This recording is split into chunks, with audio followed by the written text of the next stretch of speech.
Hello everyone and welcome back to the channel. Today we are taking a closer look at the Hawkeye Firefly 4K Split Mini.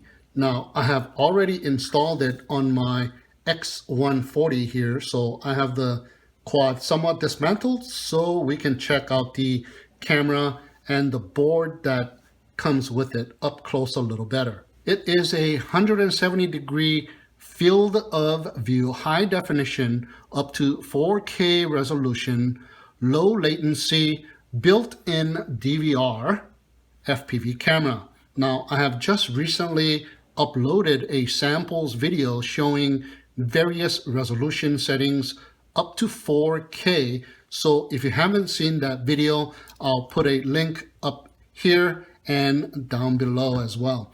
Now, it is an alternative to having both an FPV camera and an action camera to record HD video footage. So with this setup, the camera sends an analog video via the flight controller and thus to the video transmitter and to your FPV goggles, but will also record HD video to its built-in DVR. The board has a 20 by 20 millimeter mounting holes, but the actual size of this board is 28 millimeters by 28 millimeters.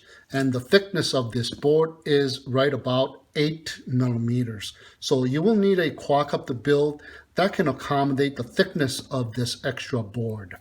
Now the camera measures in at 19 millimeters by 19 millimeters, and the measurement from the front of the camera lens to the rear of the camera comes in at 28.4 millimeters.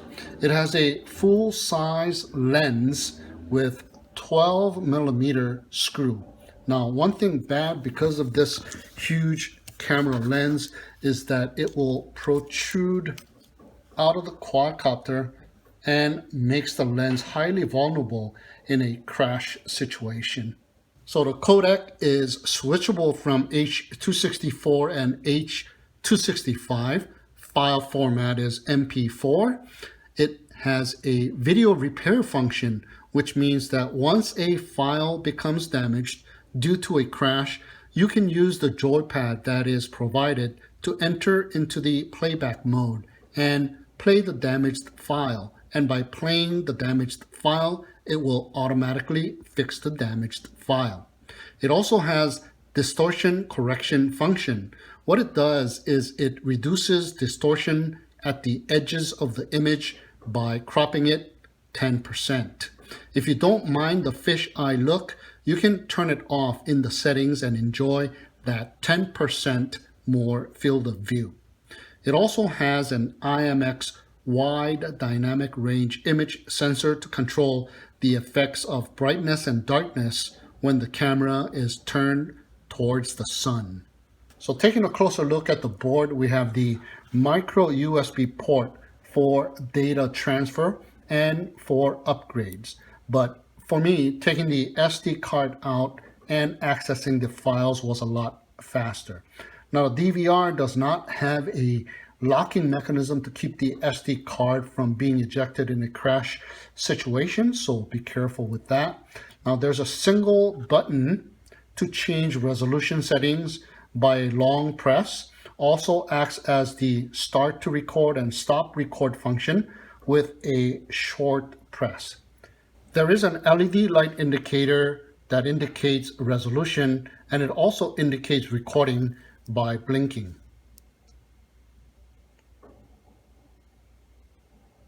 It also has an on-screen indicator while it is recording, and the OSD will indicate the resolution on your FPV goggles.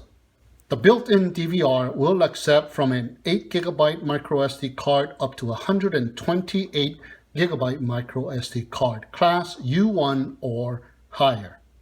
It comes with a bendable, foldable ribbon cable that does require a little bit of space on your quadcopter build, but they do provide you with this other ribbon cable that is made out of wires, and this one does flex a lot more. Now it has a 2-pin dongle so that you can attach this 5-button joypad to navigate through the settings. Okay, so here we are in the OSD, and I got the 5-button joypad connected now. So hitting the left button brings us into the settings where we can change the resolution. Here's some of the resolutions here. 1080p, we got 720p, 4K, 2.7, 2K. So I'm going to go ahead and leave it at 1080p 60. And loop recording, you have off 3 minutes, 5 minutes, 10 minutes, and off. Wide dynamic range, on or off. Exposure.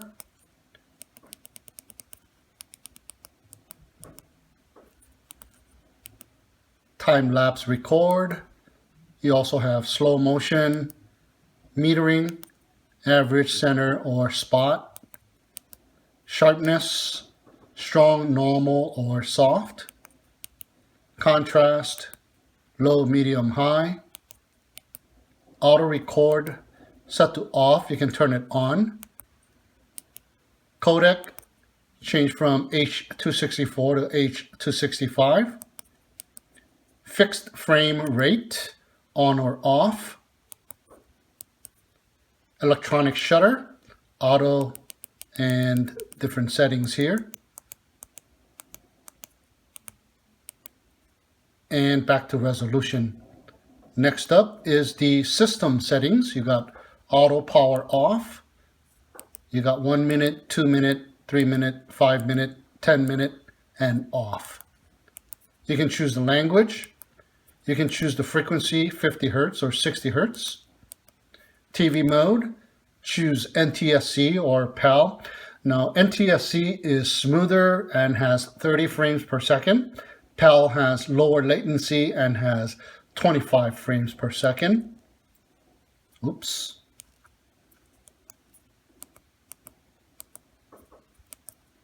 We got ratio as well, 16:9, 4:3, or full. And it seems to be going on and off here. OSD mode, on or off.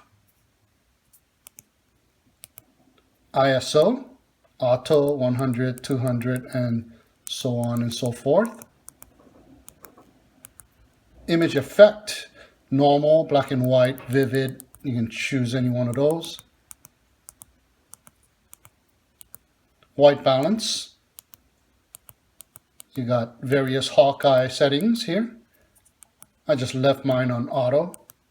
Distortion correction, we went over that. And field of view. Large would be 170 degrees field of view. Medium would be 140 degree field of view. And small would be 110 degree field of view. Large is preferred. Image rotation, on or off. You can flip the screen. And you can format the SD card. And also set it back to the factory default settings here. And you can check the version if you need to upgrade or update your firmware. Now getting out of the OSD and pressing the right button will take you into the playback mode where you can flip through the various videos you have already recorded and hit OK to play that video.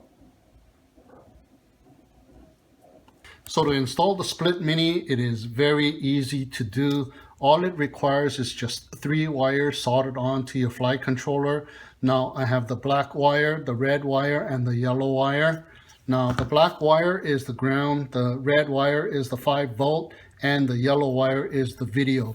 Now that is the same exact spot where I took off the FPV camera that came with the quadcopter and desoldered these wires directly off, and I soldered on the wires that came with the Split Mini directly on. So just wire for wire swap is all it is, black, red, and yellow, and that is it. That is all you got to do. And of course you need to mount your camera onto this bracket here, so you can mount it on your quadcopter. Whatever you may encounter, maybe you might have some brackets that are 3D printed mounted onto your standoff. This one just mounted onto the carbon fiber side plate for the camera mount, and place it back on there. Mount the board right back on to the stack and screw it on, put the top cover on, and you are good to go. Okay, so here is a flight video, and what you are looking at is the FPV goggles DVR recording at the moment.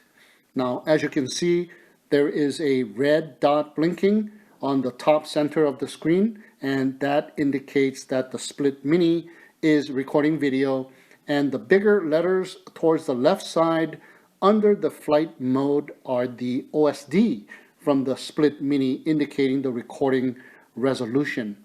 Now it is set to 720p at 30 frames per second, and the field of view is set to L, which is large, and that is 170 degrees. Now here is the recording from the Split Mini itself. Now even at 720p, it is a really nice picture quality. Now here is then a side-by-side comparison. So on the left is the FPV goggles, DVR recorded video, and on the right is the Split Mini DVR recorded video. Now there is just about no latency from the transmitted video and the onboard DVR video.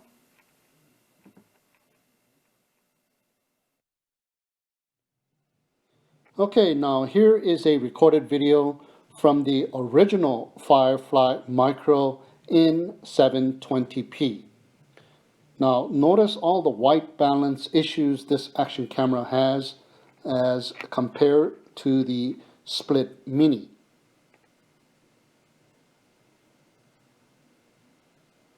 So as you can see, Hawkeye have just about eliminated the white balance issue with the new Split Mini.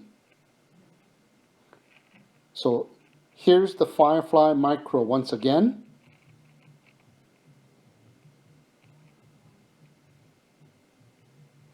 And now the Split Mini. Notice how clear, even at 720p, the Firefly Split Mini looks. Alright, so I think that'll do it for now for the Hawkeye Firefly 4K Split Mini. If you want to see more recorded video from the Split Mini, especially in 4K and 2.5K and 1080p, I'll leave a link to that video up here on the right corner and down below as well. So thank you so much for tuning in and watching. Have a great day, and we'll see you again next time.